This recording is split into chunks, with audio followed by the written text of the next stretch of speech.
Right. Only thing I cared about Raquel winning the IC title. I thought we were just gonna rerun the same title match that they did before. It did some similar spots, some more interference, and very similar in the same way. When once Liv comes in, Io comes out, but Io kind of wipes herself out. She hits a bullet train on Liv when they're on the apron, which is fucking crazy because I'm sure that hurt because she went knees into Liv's face, but also knees into the ring post, so that wipes both of them out. And then when Soul's about to go for the Soul Snatcher, Roxanne Perez pops back up, knocks her off balance. She hits the Tahana Bomb. Raquel hits the Tahana Bomb. Wins the title. Crowd makes some noise. They were kind of getting like riled up once she lifted her up for the Tahana Bomb. But hey, I'm glad because she done been in so many title matches and hasn't won. And I also thought it was really stupid for them to just rerun this back. So I don't know why we just didn't do the title change in the first place. Because Raquel had to beat, was it Maxine to be number one contender, and then she lost, and then we just reran it again like 2 weeks later. So I don't know. I honestly didn't think that she was gonna win because once they showed Lyra in the back watching, I'm like, okay, well, Lyra's a heel, so Soul's probably gonna retain so that we have like face versus heel. We didn't do that, so I'm glad for that. And I also saw a tweet that showed what the Raw Women's division looks like, and there's literally only like two faces. Like it's Soul and Io, and then almost everybody else is a heel because we're not sure if Bailey's gonna be back, at least on TV. But literally everybody else is heel. So I was like, this division is too heel heavy. So I think you might have to keep it on Soul. But they decided to do the title change. Literally the only thing I cared about. And the match was fine. But literally everything else in this show, I could not care for. In all honesty. And I also think it's funny because we start the show off with the weigh in, and only Oba weighed in. Which it's funny that we bring the cell over to Los Angeles, bring it down just for Oba to go into it, but then Brock locking it and refusing to go in there. And then Heyman cutting the promo on the outside and stuff. And then Heyman's mic wasn't even working for like the first half of it. It kept going in and out. Says he's undefeated in Hell in a Cell, all that, the Brock the Gun, all this other stuff. I just think it was a waste to even bring the cage out. Like, I'm sure it was cool for the live audience to see it out and see it come down, but we literally did not see, like, what was the point? Just to show it off, to show the illusion that it was going to happen? Or maybe just to have it there just for the separation so that you can justify Oba and Brock not getting into like a physical altercation. But then again, Brock locking Oba in doesn't really make him like it makes him look like he's scared. Because why would you lock him in? Like, why not just go in there with him, or just not even just lock the cage, or just don't go in there. Like, make him come out and force him to escalate the situation instead of you locking him out. I honestly thought that Oba was just gonna like break through the door, but that didn't happen. And I believe the Hell in a Cell match is happening night one. So I mean, I'm gonna watch SummerSlam, but I'll be honest. This go home show on the A show did not really do much for me. And the Danhausen Joe Hendry concert, I didn't watch it. Right, once I was moving around the house doing stuff, and I heard the guitar, And it's funny, I heard the guitar string, and I'm like, Elias, like, which is funny because I think Elias is the only wrestler I saw like do this. I don't think I've ever watched a like Joe Hendry concert. But once I saw it was happening, I was like, yeah, no, I'm good. I like went to the car, came back inside, and him and Danhausen are singing with like no crowd involvement at all. And I think they wanted the crowd to sing the "You Are Curse" part mashed up with Joe's song, but it just wasn't working. And there was a lot going on.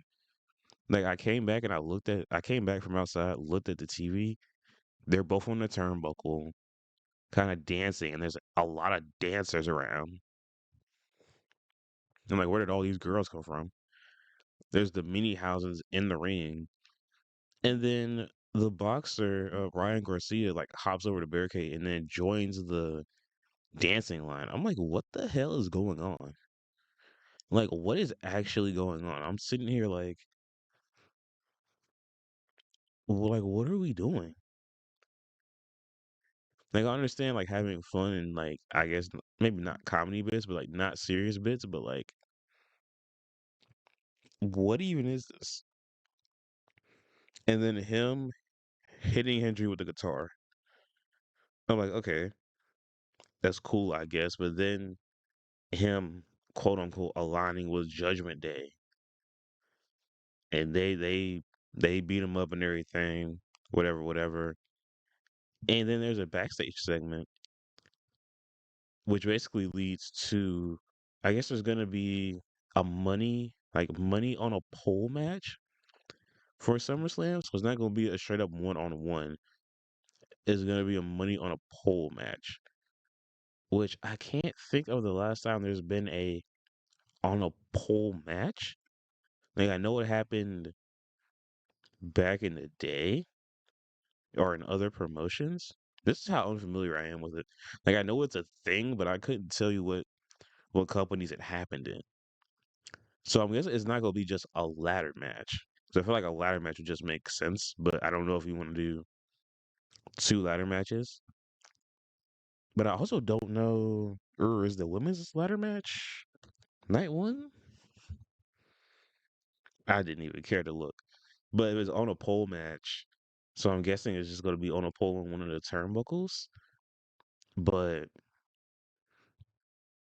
I don't know. I guess I don't know. And now I'm worried because with Ryan Garcia coming in, and obviously if it's like an on the pole match, it's gonna be like no DQ. I would assume.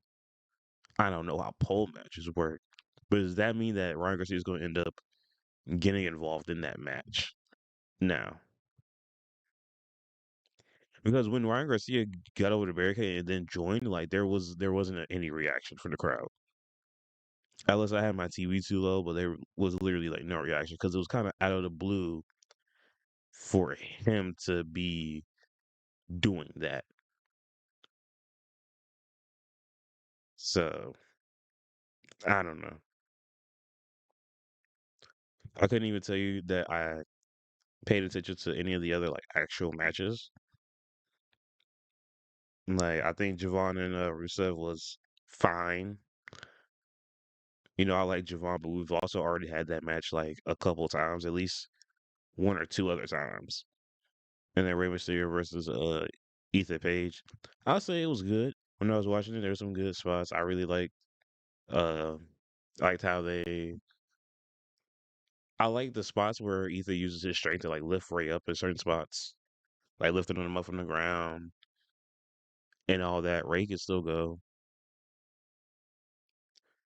I don't like that they made him change his finisher because it's just like a fisherman suplex, and they call it an egoplex, and it's just like a basic like fisherman suplex. I believe that's what it's called. He just hooks the legs and it does a suplex instead of doing his twisted grin, which is like basically a twist of fate. I don't know why they took that away from him. Like why? Just giving him a regular suplex as a finisher is like so stupid. I feel like it's really gonna be hard for me to even watch Raw because I just don't have interest in what's going on, like at all. The Bloodline segment didn't really care for it. It was about standard as any other one. The Roman Seth segment, only thing that was slightly interesting, Seth told Roman, "Hey, you got it in every other category, but like I'm better than you at actually professional wrestling." That's the only thing that got me interested. Like, ooh. And then Roman saying that he's the only real superstar, he's the only real champ. Which,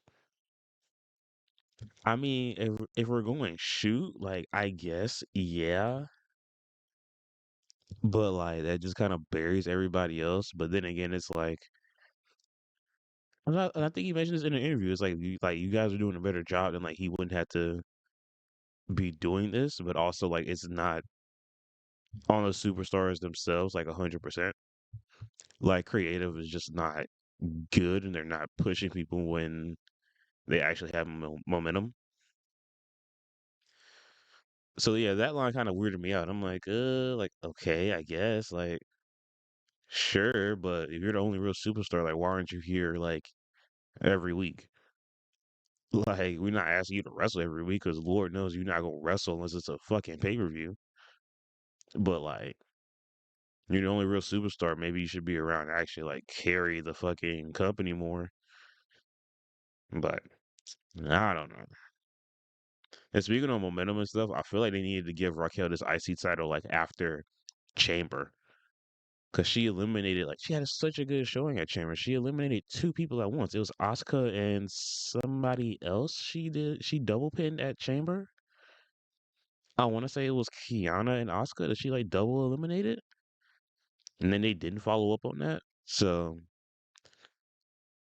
I don't know. I just hope that she has matches and she defends it on TV, and maybe she'll have some better matches. I think with the Judgment Day Vortex, it's just boring seeing Raquel go against the same people constantly. So maybe her and Lyra will know that you're just running it back. There's not really any fresh faces. I don't know, man. And I'm glad she got the title. I really am. That's really the highlight of this because I was like passively watching this Raw, but I'm really glad that she got the title. Laruda. So yeah, I really don't. I really do not have anything else. I was thinking about maybe watching NXT tomorrow. Definitely not doing that. I'm not gonna put myself through that. Well, actually, no, because Max Santana is probably gonna be on there, so maybe I might watch it, but I don't know. We might do some SummerSlam predictions tomorrow, if not, but definitely some stuff will come up. We'll definitely watch SummerSlam. I'll reluctantly watch SmackDown, but we're definitely watching Dynamite, and Collision is on Thursday, so it'll be some back-to-back AEW uploads. So until then, I'll see you then.